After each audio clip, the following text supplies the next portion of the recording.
속의 인물을 통해 우리의 오늘을 되돌아보는 시간. 오늘 성경 속 우리가 만나볼 주인공은요, 바로 이삭입니다. 지난 시간에 우리가 아브라함에 대한 이야기를 나눴었는데요. 오늘은 아브라함의 아들 이삭의 생을 통해서, 그의 삶을 통해서 우리의 모습을 한번 되짚어 보겠습니다. 오늘도 이남희 교수님 함께 하십니다. 안녕하세요. 안녕하세요. 제가 사실 지난 시간에 아브라함에 대한 이야기가 정말 인상 깊었는데요. 오늘은 그때도 등장했었죠. 네. 번제물로 아브라함에 의해서 바쳐질 뻔했던 그 아들 이삭이 오늘의 주인공이라고요? 네. 네. 이삭은 그 어린 시절부터 나이 들 때까지 어떻게 보면 영화적인 요소를 많이 갖고 있는 주인공이에요. 특히 한국 드라마와 매우 비슷한. 오늘 네. 아마 재밌을 것 같아요. 아, 그래요? 네. 자, 그 생애를 먼저 간략히 한번 소개해 볼게요. 아버지 아브라함의 뜻에 따라 레베카를 아내로 맡게 됩니다. 아브라함은 세상을 떠나기 전 자신의 재산을 이삭에게 물려주고 소실의 자식에게도 한 몫씩 나눠준 다음 그들을 동방의 땅으로 내보냈습니다. 이삭의 아내 레베카는 임신하지 못하는 몸이었는데 이삭이 주님께 기도한 후 레베카가 쌍둥이를 낳게 됩니다. 쌍둥이 형은 에사우, 동생은 야곱이라 하였는데 이삭은 사냥꾼인 에사우를, 레베카는 온순한 성격의 야곱을 사랑했습니다. 얼마 후 이삭이 살던 땅에 기근이 들어 그라르로 이주하게 되고 이곳에서 이삭은 목숨을 지키기 위해 아내를 누이라고 속입니다. 그라르에 머물며 큰 부자가 된 이삭은 필리스타인민들의 시기를 받아 결국 쫓겨나게 되지만 주님께서 이삭에게 복을 내리겠다고 약속하십니다. 그 후 필리스타인 임금 아비멜렉이 이삭을 찾아와 화해를 청하고 평화의 계약을 맺게 됩니다.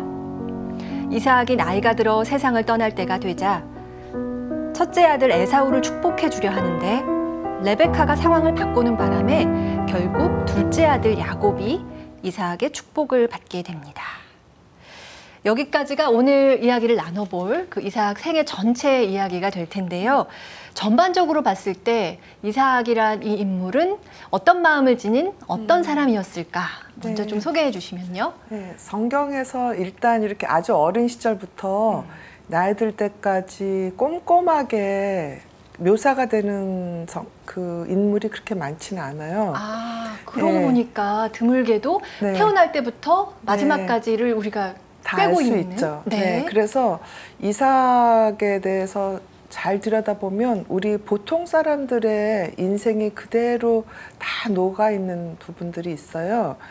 이삭이라는 인물을 통해서 우리가 갖고 있는 어떤 원형적인 특성, 우리가 몇 번에 걸쳐서 원형에 대한 얘기를 했는데 네.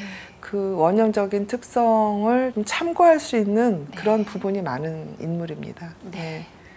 태어나서 얼마 안 됐을 때 말하자면 죽을 뻔한 그렇죠? 인물이잖아요. 번제물로 네. 바쳐질 그렇죠. 뻔했던. 네. 또 여러 이복 형제들 사이에서 그렇죠. 자랐고, 그러니까 흔히 말할 때 좋은 환경에서 자랐다고 보기는 어려울 것 같아요. 네. 안정적이지 않다? 뭐 이런 느낌이 좀 받거든요. 그렇죠. 우선은 태어날 때부터 난임의 자녀죠. 네. 그러니까 엄마도 사실은 그러니까 좀 노산으로 그렇죠. 낳은 아이. 기적적으로 낳은 아이죠.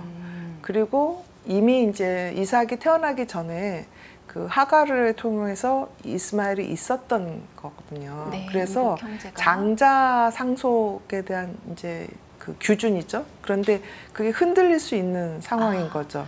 왜냐면 먼저 이스마엘이 태어났었으니까. 네. 또 어머니가 일찍 돌아가실 수밖에 없죠. 어머니가 나이가 많기 때문에. 그래서 일찍 어머니를 잃은 거, 또 아버지를 일찍 잃어야 되는 거, 형제, 이복 형제들이 많잖아요. 그 와중에 살아남아야 하는 부분. 예. 그리고 그 아버지가 하나님의 뜻이긴 하였지만 자기를 죽일 수도 있었다는 그런 그 사실을 기억하면서 사는. 왜 아주 어릴 때 희생양이 된 게 아니라 상당히 이제 나이가 있을 때 왜 양은 없습니까? 뭐 이렇게 물어보는 그런 장면이 이제 전해지기도 합니다. 이삭이요. 그렇죠. 예, 네. 이삭이 어렸을 때 자기 왜 그 하느님께 드릴 제사가 없느냐. 이제 그거는 자기가 이미 그걸 의식할 때였거든요. 그게 기억에 있는 거죠. 예. 그래서 이거를 이제 우리 보통 사람들의 심리로 보자면 굉장히 많은 정신적인 외상을 안고 성장한 사람입니다. 트라우마가 많을 것 같은데요. 그렇죠. 우리 사실은 요즘에 작은 사건 가지고도 트라우마 생겼어 뭐 이렇게 얘기하는데 사실은 내가 재단 위에 받쳐질 뻔했다라는 게 내 기억 속에 있다라는 것만큼 큰 트라우마가 또 있겠어요. 그렇죠. 그리고 나의 이복 형제가 사막으로 내쳐져서 죽음에 이를 수도 있다라는 걸 옆에서 지켜보는 아이의 마음을 한번 나도 언제든지 저런 처지가 될 그럴 수 있다라는 불안도 높았을 것 같고요. 그리고 다른 그 이복 형제 또 여종도 있기 때문에 우리 어머니가 언제든 또 그 공격의 대상이 될 수도 있다라는 그런 불안감. 이게 이름 자체가 이삭이 이제 he will laugh, 뭐 웃을 것이다, 뭐 또 행복하게 할 것이다. 뭐 이제 히브리어니까 이제 제가 잘 모르지만 그래서 웃음 뭐와 관계가 있는데 네. 그 웃음이 행복한 웃음일 수도 있지만 조롱 받을 때 어색할 때 그럴 때 다 웃거든요. 그렇죠. 네, 그래서 참 복합적인 인물이고 복합적인 성장 과정을 거친 사람이다. 네. 네. 아버지 아브라함은 친족 중에서 이삭의 아내를 찾도록 했는데 아브라함의 종이 우물가에서 레베카를 만나게 된다. 네. 왜 이렇게 우물가가 많이 나올까요? 지금까지 성경에서 네. 운명적인 뭐 배우작감 이런 조의 장면은 언제나 우물가다 할 만큼 꽤 자주 등장하는 것 같은데요. 그 성경뿐만 아니라 보통 신화나 민담에서도 이제 여성들을 만나는 그것도 이제 순수한 여성, 어린 여성, 뭐 젊은 여성, 뭐 이렇게 여기도 이제 굉장히 어린 여성, 그러니까 레베카가 아마 한 13살 정도 됐을 것이다, 뭐 이렇게 추측들을 해요. 그러니까 아직 남자를 모르는, 어떻게 보면 이제 초경을 막 한 아니면 초경이 아직 시작되지 않은 그러니까 순수한 동정 뭐 이런 거를 강조하는 그런 부분이 있거든요. 그래서 이 우물이라는 그 곳이 이제 정화할 수 있는 곳이죠. 씻을 수 있는 음식도 씻고 몸도 씻고 그러니까 그 정화, 순화할 수 있는 그런 곳이고 또 하나는 물이란 게 뭐냐면 생명이잖아요. 비타잖아요. 그러니까 그 생명의 그 근거죠. 특히 뭐 사막지대라든지 목초지대라든지 이제 물이 부족한 지역에 우물이라는 거는 정말 중요한 곳이죠. 그렇죠. 없이는 생존할 수 없는. 그렇죠. 그 다음에 또 재밌는 거는 여성들이 모이는 장소죠. 우물가에 모여서 뭐.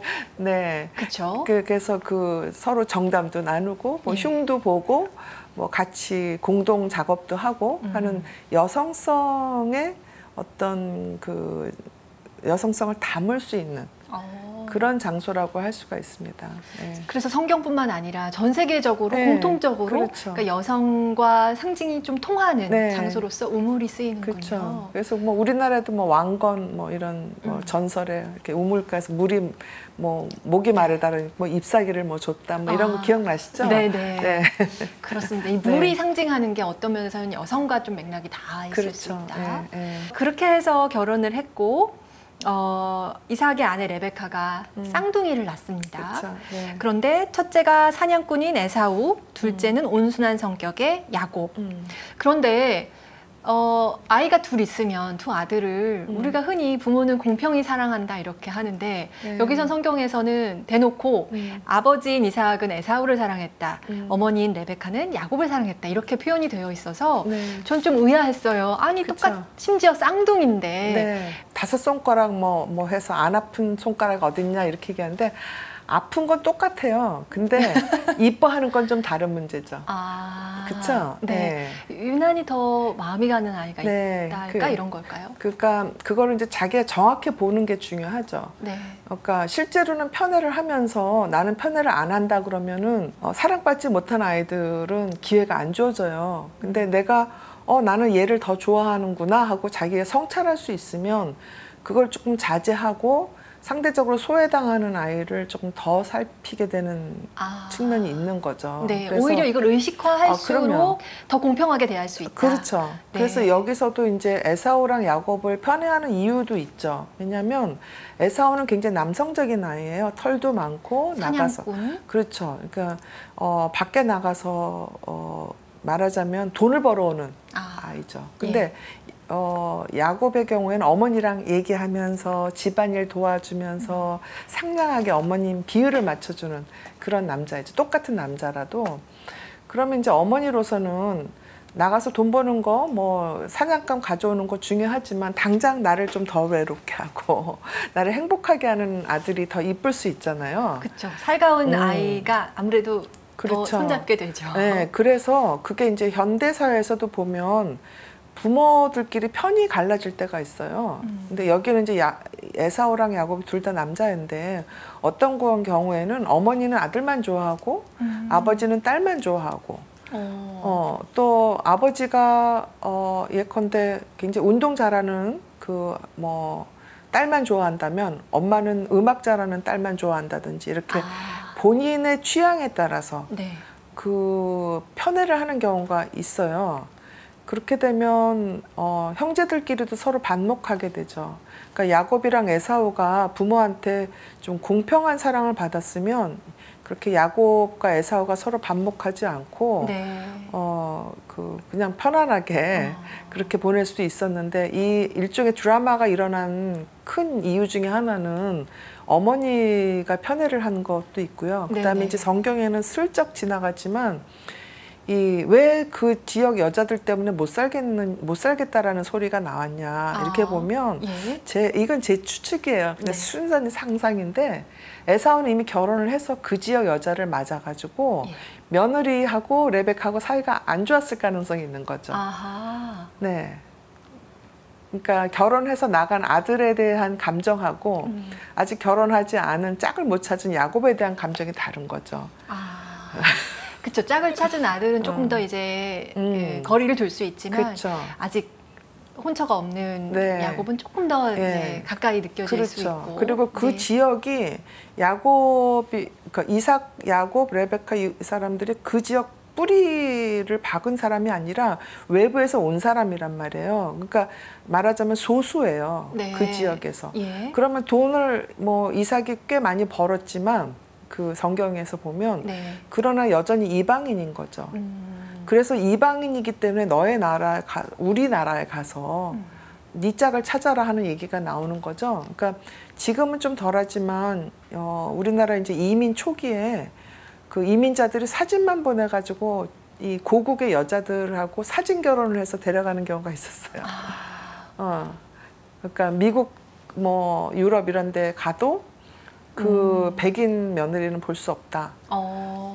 그런 경우 이제 고국에서 중매해서 네. 이제 데려오는 거죠. 네. 아들의 생각과 옛날에는 또 상관없이. 비행기 값이 비싸니까 오가지 네. 못하고 그렇죠. 사진으로만 네. 서로 얼굴 익히고 20세기 초반 네. 그런 적이 있었어요. 그러니까 근데 아주 옛날 얘기도 아닌 거예요. 그렇죠. 그렇죠? 네네. 예. 네. 그리고 결국 레베카가 이삭의 아내라는 사실이 드러나지만 아비멜렉 임금은 이삭과 레베카를 보호해 줬습니다. 이삭은 그라르 땅에서 큰 수확을 거두고 부자가 되는데 그 지역 사람들의 시기를 받고 쫓겨납니다. 그 장면 한번 살펴보겠습니다. 필리스티아인들은 이삭의 아버지 아브라함 시대에 이삭 아버지의 종들이 판 우물을 모두 막고 흙으로 메워버렸다. 아비멜렉이 이삭에게 말하였다. 이제 그대가 우리보다 훨씬 강해졌으니 우리를 떠나주시오. 그래서 이삭은 그곳을 떠나 그라르 골짜기에 천막을 치고 살았다. 아브라함 시대에 판 우물을 메워버렸다고 했습니다. 네. 근데 아까 우리가 우물이 지니는 상징성 그리고 그 시대에 얼마나 귀한 장소인지에 대해서도 이야기를 했는데 네. 여기를 이렇게 메워버린다. 네. 이거는 큰 의미가 있는 것 같아요. 그렇죠. 그러니까 그게 일종의 가벼운 의미의 선전포고거든요. 여기를 떠나라는 최후 통첩인 거죠. 그렇죠. 여기서 살지 못한다.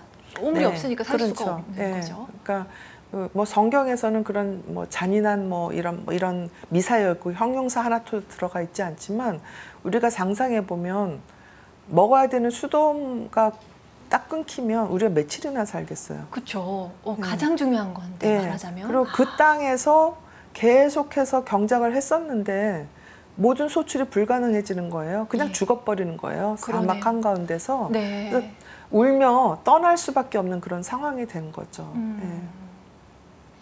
그래서 이삭은 그라르로 골짜기를 옮겼습니다. 옮긴 후에도 그라르 사람들이 막아버린 그 우물을 다시 팠습니다. 다시 파서 새 우물을 발견하면 그라르 사람들이 또 시비를 걸고 그러면 이삭은 또다시 우물을 팠습니다. 계속해서 우물을 찾는 거죠. 네. 이 마음은 어떤 마음이었을까? 그게 실은 우리한테도 굉장히 필요한 덕목이라고 저는 생각을 해요. 이제 우리가 뭔가를 시작을 할 때 항상 방해하는 여러 가지 조건들이 있습니다. 뭐 공부만 하려고 하면 뭐 아버지가 아프셔서 뭐 못해야 되고 뭐 공부만 하려면 뭐 애가 생겨서 못하고 그쵸? 마침 뭐가 딱 되려고 할 때 꼭 사건이 터진 그쵸? 그런 게 인생인가 저 그런 생각 많이 하거든요. 어디 투자하려고 그러면 뭐 네. 집안에 무슨 우환이 생겨서 거기다 돈 줘야 되고 아마 살면서 그런 거 겪지 않으신 분들 많지 않을 거예요.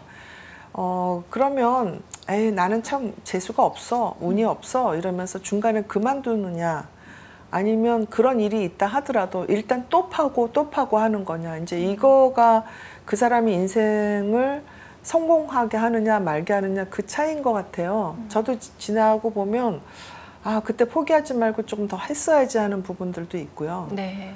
또 어떤 경우에는 아예 내가 능력이 안 되는데 또 너무 고집 부렸나 뭐 이런 생각 들기도 하고 그 불안감을 안고 그쵸. 그 끈기를 발휘한다는 건 예. 진짜 쉬운 일이 아닌 것 같아요. 그러니까 왜 젊은 사람들 많이 하는 중에서 또 삽질하니 뭐 이런 얘기 있잖아요. 비슷하네요. 우물을 나올지 안 나올지 알 수 없는 네, 물을 네. 얻겠다고 네. 계속 삽질을 하는 거 아니에요. 그렇죠. 좀 옛날 영화긴 하지만 아주 고전적인 가치가 있는 영화들이 두 개가 있어요. 그 삽질. 네. 그 문자 그대로 삽질이에요. 홀스라고. 예, 구멍. 네, 그 그러니까 젊지는 않지 10대 어린아이가 이유 없이 계속 땅을 파는 그 내용이 나오는 책도 아주 상 받은 책이 있어요. 네.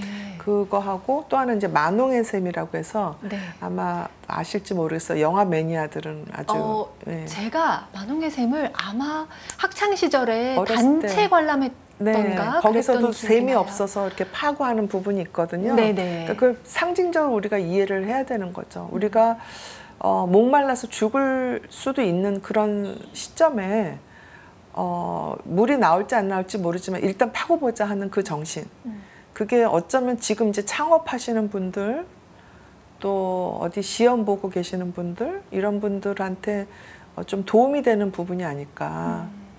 네. 포기하지 않는 인내. 그렇죠. 네, 지속력, 뭐 보석력, 뭐 이런 것, 지구력, 뭐 이렇게 생각하시면 되지 않을까 싶어요. 이삭은 사실은 무척 지난한 환경에서 자란 네. 사람인데 네. 어떤 그런 힘은 어떻게 지닐 수 있었을까? 그런 궁금증이 생겨요. 그게 저는 아까 트라우마라고 얘기하셨잖아요. 죽을 뻔할 수도 있었던 거. 네. 그리고 집안이 복잡해가지고 항상 불안할 수 있었던 그런 조건들이 바로 이삭을 포기하지 않게 하는 아주 역설적이게도 왜 고향에서 쫓겨나야 영웅이 된다라고 그렇죠. 여러 번 말씀하신 것처럼 네. 이런 시련 때문에 그렇죠.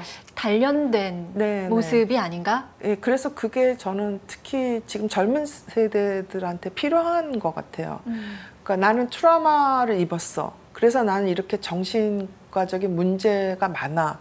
그래서 나는 평생 상담만 받아야 돼. 이건 아니죠. 아니죠. 예, 나는 트라우마가 있는데 지금 그냥저냥 잘 살아. 난 굉장히 괜찮은 사람이네.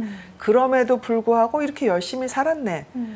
그리고 끝까지 가보는 거예요. 네. 그러니까 저는 정신과 의사지만 웬만하면 정신과 상담 가지 마세요. 그렇게 말씀하세요? 네. 그냥 한번 해보시는 거예요. 일단 해보고 웬만하면 약 먹지 말고 네. 자기를 무슨 우울증 환자니 트라우마 피해자니 이런 거 하지 말고 나는 그럼에도 불구하고 이겨낸 사람이야. 역전의 용사야. 이렇게 생각하는 게 굉장히 전 중요하다고 봐요. 그러니까 내가 나를 정의 내릴 때 네. 나는 트라우마가 있기 때문에 이렇게 살 수밖에 없어. 라고 정의 내리는 것과 물론 트라우마가 있지만 내가 그렇죠. 지금 일상을 잘 영유하고 있잖아 라고 정의하는 거는 정말 다를 그렇죠. 수밖에 없는 거죠. 네. 그래서 이제 직접 당사자의 경우에는 그런 얘기 들으면 좀 화날 수 있어요. 내가 얼마나 힘든데 그렇죠. 나 힘든 걸 왜 몰라주세요. 그렇죠. 예. 라는 그런 마음 들 것 같아요. 예. 네가 그거 당해봤어? 뭐 이런 생각도 들 수 있고. 그런데 사람들은 생각보다 각자 이야기를 하지 않아서 그렇지 트라우마가 있어요. 어떤 사람은 큰 트라우마, 어떤 사람은 작은 트라우마지만 그건 굉장히 주관적인 경험이에요. 그렇죠. 예, 그래서 어떤 사람은 정말 살인의 위험을 겪고 네. 실제로 총상을 입고도 살아남는 사람이 있는가 하면 쌍욕 한 번 들었다고 평생 그게 트라우마라고 하는 사람도 있어요. 그릇이 다른 거죠. 내가 어떻게 자란 사람인데 나한테 감히 쌍욕을 해? 난 심장병 걸렸어. 이러고 넘어가는 사람도 있단 말이죠. 그러니까 네. 그건 객관적으로 판단할 수 없는 부분이 있어요. 네. 근데 물론 이제 가해자가 피해자한테 또는 굉장히 많이 가진 사람이 갖지 못한 사람한테 그건 네가 못나서 이래 이렇게 얘기하면 물론 안 돼요. 네, 그렇게 재단할 수 없는 거죠. 그럼요. 근데 피해자가 스스로 나는 피해자니까 하고 자기를 평가절하할 필요는 없다라는 얘기예요. 제 말씀은. 네. 그래서 끊임없이 뭐 물이 있을지 없을지 모르지만 땅을 한번 파보는 거죠. 그거는 이삭이 자기가 어렸을 때 그걸 겪었기 때문에 저는 가능한 죽을 뻔한 고비를 넘겼기 때문에 예, 또 아내를 뺏길 뻔한 또 아이도 잘 생기지 않았고 뭐 또 남의 땅에 와서 고생하고 이런 경험들이 있기 때문에 가능했었던 것 같아요. 그러니까 어떤 경우에 이런 이야기 들었던 게 기억이 나요. 죽을 고비를 넘겼잖아요. 그러니까 내가 죽을 고비까지 넘겨본 사람인데 그렇죠. 이게 뭐가 두렵겠어 그렇죠. 라는 담대한 마음으로 임할 수 있었던 그렇죠. 게 이삭의 하여튼 대단한 점이라는 그렇죠. 생각 들어요. 그러니까 죽고 사는 문제도 아닌데 뭐 이렇게. 뭐 그렇게 생각하면 그쵸? 사실은 네. 뭐 사소하게 느껴질 수도 있을 것 같아요. 이걸 내가 우물을 언제 다 파? 이럴 게 아니라 뭐 파다 보면 죽는 것보다 이게 낫겠지. 그렇죠. 뭐 이런 마음. 그런 건 정말 우리가 이 시대에 조금 더 필요한 마음가짐이라는 생각 새삼하게 됩니다. 이삭이 자신을 쫓아내던 아비멜렉 임금과도 화해를 하게 되죠. 임금이 이삭을 찾아와 화해를 청하자 이삭은 평화를 지켜주겠다고 약속을 합니다. 이런 모습도 우리가 배워야 할 태도가 아닌가 생각했어요. 네, 그러니까 이삭이 분명히 소수자였고 또 박해를 받는 부분이었고 또 억울한 일도 많이 당했는데 대범하게 또 화해를 하자고 그러니까 화해를 한 거거든요. 그러니까 그것도 우리 사회 특히 갈등 지금 엄청나거든요. 근데 조정하려는 사람이 없어요. 서로 타협하려는 사람도 없고. 특히 이 부분을 좀 요즘 사람들이 많이 배웠으면 좋겠어요. 그러니까 무조건 큰 소리 내고 무조건 남의 얘기는 말도 안 되는 소리 하지 말라고 그러고 어따 대고 뭐 이런 소리나 하고 뭘 어따 대고요. 다 서로 똑같은 거지. 그렇죠. 다 우리는 다 똑같아요. 뭐 윗사람 아랫사람도 없어요. 요새 세상에는. 그래서 화해 조정의 그 기술을 조금 더 연구도 하고 타협을 무슨 배신이니 이렇게 생각하지 말고 좀 서로 좀 양보하는 그런 태도가 있어야 이게 우리 한국이 지속이 되지. 지금 이런 상태로 한국이 갈까 걱정될 때가 많아요. 너무 분열이 너무 심해져가지고 너무 양극단으로 서로 대화의 여지가 별로 없게 너무 치닫고 있다 보니까 근데 그걸 부끄러워하지를 않아요. 양극단으로 갈수록 잘났다고 생각해요. 자기가 옳다는 게 너무 뚜렷하고 확신이 강하다 그래야지 보니까. 뭐 순수하다고 생각하고 순혈이라고 생각하고 그래야지 진짜 뭐 그 싸우는 태도가 됐다고 생각하고 거의 10대 초반 애들도 그렇게는 안 싸우거든요. 그렇죠. 우리 사회의 지금 성숙도가 사실은 너무 낮다는 생각을 하게 돼요. 그럼요. 그렇죠? 중고등학생들도 그렇게 안 싸워요. 지금 그 소위 말하는 엘리트들이 싸우는 거 보면 정말 너무 퇴행했다 이런 생각밖에 들지가 않아요. 우리 사회에 대한 우려까지 전해주셨어요. 자, 이제 마지막으로 가겠습니다. 마지막으로는 이삭의 노년의 모습이 나오는데요. 이삭이 늙어서 눈을 잘 볼 수 없게 됐을 때 큰아들 에사우를 축복해주겠다고 합니다. 그런데 레베카가 이 말을 엿듣고 야곱이 먼저 아버지를 만나도록 합니다. 그 레베카가 야곱을 설득하는 장면이 좀 인상적인데요. 그 장면 읽어보겠습니다. 야곱이 어머니 레베카에게 말하였다. 보십시오. 형 에사우는 털이 많은 사람이고 저는 살갗이 매끈한 사람입니다. 혹시나 아버지께서 저를 만져보시면 제가 그분을 놀리는 것처럼 되어 축복은커녕 저주를 받을 것입니다. 그러나 그의 어머니는 말하였다. 내 아들아, 네가 받을 저주는 내가 받으마. 너는 그저 내 말을 듣고 가서 짐승이나 끌고 오너라. 그렇게 해서 에사우 대신 야곱이 아버지의 축복을 받습니다. 레베카가 정말 야곱을 예뻐한 것 같아요. 이렇게까지 해서 먼저 축복을 받게 한 레베카의 마음은 뭘까요? 이 가부장제 그 문화권에서 여성들이 자신의 힘을 발휘를 하는 가장 손쉬운 방법은 아들을 통해서예요. 네. 우리 조선시대에도요, 네. 어머니가 아들을 앞세워서 온갖 권력을 휘두르고. 그렇죠. 네. 네. 근데 그게 이제 그 영장류의 특징이기도 해요. 그러니까 알파 메일이 하나 있잖아요. 네. 제일 힘센 수컷이 있으면 이제 암컷이 여럿 있잖아요. 그러면 그 암컷들이 각자 자기 아들을 앞세워서 싸워요. 아하. 네. 그러니까 이거는 굉장히 원형적인 이제 상황인 거예요. 네. 그리고 또 하나 우리가 주목해야 될 거는 여성들, 특히 엄마들의 소위 말하는 초자, 이제 프로이드식으로 말하면 양심은 그런 여성적인 양심은 남성적인 양심하고 조금 다른 부분이 있어요. 여성적인 양심은 우선 감정에 조금 더 치우치고 또 자기 피부치에 훨씬 더 근접해요. 그게 무슨 말이냐면 자기 아들을 군대에 내보낼 때 아버지는 잘 싸워라, 국가와 민족을 위해서 이렇게 얘기하죠. 엄마는 어떻게든 살아남아라. 그렇죠. 아주 다른 말을 하죠, 말하자면. 네. 근데 물론 다 그런 건 아니에요. 이제 전체적으로 조금 그렇게 많다 하는 거죠. 그래서 여기서 또 엄마가 죄는 내가 다 받을 테니 너는 가서 해라 이렇게 얘기하잖아요. 근데 이게 어떤 면에서는 긍정적이지만 어떤 면에서는 부정적인 측면도 있죠. 뭐 예컨대 요즘에 한참 문제가 되는 왜 엄마들이 그 아이들의 그 대학 입시나 이런 걸 대신해주고 뭐 컨설팅 받아가지고 이제 일종의 사기거든요. 근데 이제 아이들은 엄마가 그거를 다 매니저 엄마죠. 다 해주니까 그렇게 죄의식을 느끼지 않고 이렇게 하면 좀 편안하네.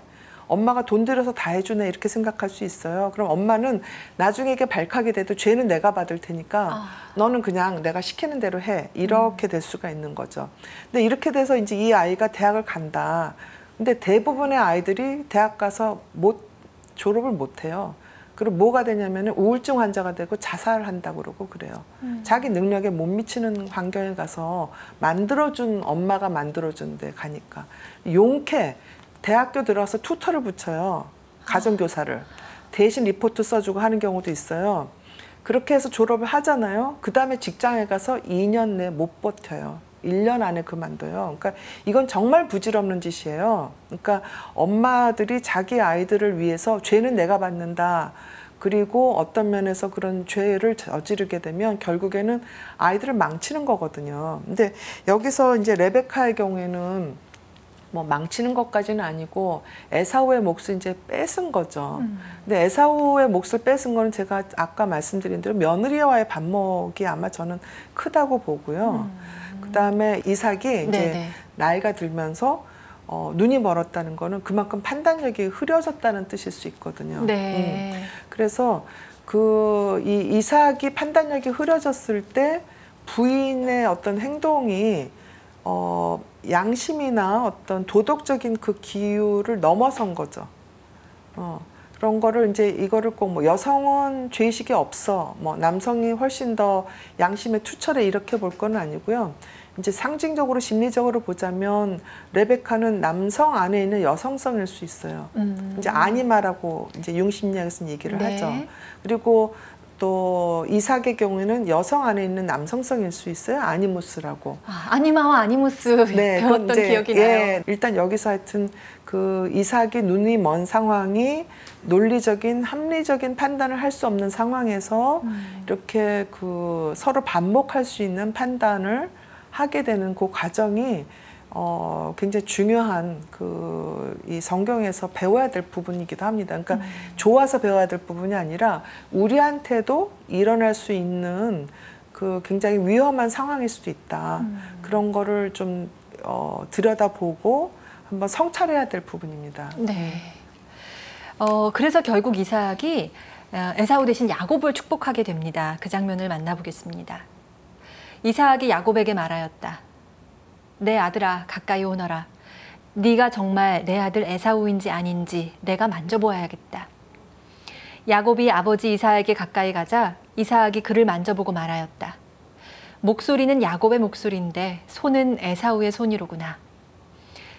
그는 야곱의 손에 그의 형 에사우처럼 털이 많았기 때문에 그를 알아보지 못하고 그에게 축복해 주기로 하였다. 왜 이런 결말을 맞았을지 좀 궁금해집니다. 아버지는 첫째인 에사우를 축복해 주고자 했고 어머니는 야곱이 좀 축복을 받았으면 했고 그래서 어머니의 계략이라고 하면 그럴까요? 하여튼 레베카가 너가 가라. 내가 훗날은 책임질 터이니 해서 야곱을 축복받게 했고 아버지 이삭은 에사우인 줄 착각을 하고 야곱에게 축복을 내리게 되는 거예요. 이것도 어떤 심리학적인 게 뭐가 있을 것 같다는 생각 들었거든요. 네. 그러니까 이 장면만 보면 굉장히 수수께끼죠. 네. 네. 그리고 또 그 전에 장자상속권이 과연 우리의 현대 입장에서 보면은 합리적인가 하면 꼭 그렇지는 않아요. 우리의 입장에서 보면. 근데 그 당시에는 이제 그 부족의 입장에서 보면은 장자들이 가지고 있는 게 합리적이었던 거죠. 그래서 그 에사우가 가져야 되는데 에사우는 밖에 나가서 돌아다니면서 사냥만 하던 그런 아들이었고 그 야곱의 경우에는 훨씬 더 문화적인 측면이 강했던 거죠. 네. 그렇죠? 그리고 나중에 이제 우리 성경을 뚝 잘라서 이 부분만 보면 안 되고요. 그 다음을 이제 계속 따라가야 되는데 야곱이 그야말로 계속 성장하게 됩니다. 이제 그 다음 주에 우리가 또 얘기를 하게 되지만, 예. 그래서 그 성장하는 과정 중에 있는 그 시초거든요. 그러니까 그 처음은 사실 야곱이 굉장히 도덕적으로 성숙하거나 또 하느님의 어떤 뜻을 받는 적통의 그런 자격이 있는 사람이 아니었어요. 속임수를 쓰는 거거든요. 그렇죠. 그렇죠. 근데 이 속임수라는 거는 융심리학에서 이제 트릭스터 원형이라고 아마 들어보셨을 것 같은데, 그러니까 그 트릭스터 원형은 이 성경에만 나오는 게 아니고요. 우리 삼국유사에도 나오고 그래요. 그러니까 속임수를 써서 거짓말을 했는데 나중에 그 지역에 큰 어떻게 보면 장자, 그러니까 아주 우두머리가 되는 경우가 한두 명이 아니에요, 역사상으로. 예. 그러니까 이거는 상징적으로 보자면 영웅은 용기도 필요하지만 때로는 계략도 필요한 거죠. 그러니까 우직하게 무조건 정답이 아니고 때로는 그런 것도 부렸지만 그럼에도 그걸 극복해낸 어떤 그렇죠. 과정? 성장하는 과정이 있는 거죠. 네. 그 야곱이 에사우에 비해서 신체적으로 약자죠. 싸우면 지는 사람이거든요. 에사우랑 싸우면. 그런데 그 지는 사람이 결국에는 장자 상속권을 받았다는 거는 우리 입장에서 보면 희망일 수도 있어요. 그러니까 어렸을 때 우리 학창 시절에 보면 그 소위 말하는 일진한테 굉장히 많이 맞는 왕따 당하고 따돌림 당하고 슬픈 아이들 중에 나중에 성공하는 경우 너무 많아요. 네. 맞아요. 그쵸? 학창 시절에 힘쓰고 완력 써가지고 누구 따돌리는 사람들 나중에 결국에 조폭이 되거나 그래서 감옥 가는 경우가 훨씬 더 확률이 많아요. 사기꾼 되고. 그러니까 인생의 반전인 거예요. 그러니까 이걸 보면서 내가 지금 두드려 맞고 있어. 친구들한테 따돌림 당하고 있어. 엄마한테 아버지한테 인정 못 받고 있어. 그러면 반전의 기회는 얼마든지 있다. 네, 이게 이렇게, 끝이 아니다. 그러면 네, 그렇게 생각해도 좋을 것 같아요. 네, 그런 마음 한번 좀 생각해 보시길 바라면서 그럼 우리 다음 시간에는 말씀하신 것처럼 야곱에 대해서 좀 깊이 있게 대화를 나눠보면 좋겠습니다. 오늘도 말씀 고맙습니다. 네, 감사합니다. 성경과 사람, 다음 시간에도 흥미로운 이야기, 야곱을 주제로 해서 이야기 계속 이어가 보도록 하겠습니다. 함께해 주신 여러분 고맙습니다.